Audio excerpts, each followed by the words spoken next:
Let's talk Britney Spears, Sony Music Group, Kate Hudson, and the possibility of the death clause.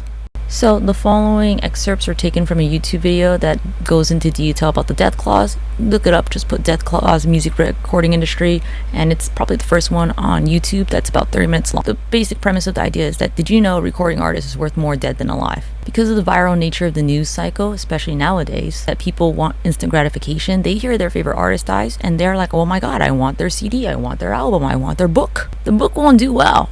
It's like, you ever heard, like, artists, like, their paintings, like, they're like, fuck, I'm poor and starving as an artist, but the moment I die, that shit's worth $1 million. Something to think about. The YouTube video also brought up this study. The notable passing of such artists such as Prince, David Bowie, and Tom Petty has generated a surge in musical sales associated with. Our findings show that the rate of sales does not return to pre-death levels, but instead, in most instances, persistently higher than several years, even several years after an artist's shock death. Doesn't this kind of fit with the narrative things? Britney Spears is playing with knives. What's gonna happen? Oh yeah, and the book's coming out. Remember that? Remember? October 24th, the book's coming out. Just saying. So, death clause in the music industry explained.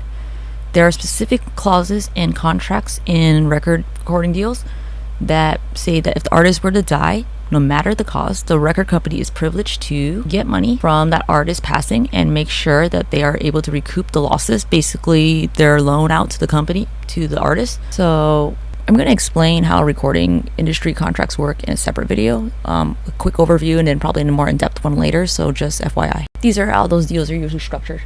Companies shall have the right to secure insurance equivalent to 10 times the estimated value of artist's earnings. And remember, key person insurance, life insurance policy that a person can purchase in the life of an owner, executive, someone that they rely on money with, like Kate Hudson. He probably has one for Britney Spears. Speaking of artists with suspicious deaths where the death clause might have also been implemented, this article, Lou Taylor gets sued for allegedly, entertainment purposes only, mishandling Prince's estate.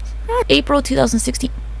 2016 again? That's interesting.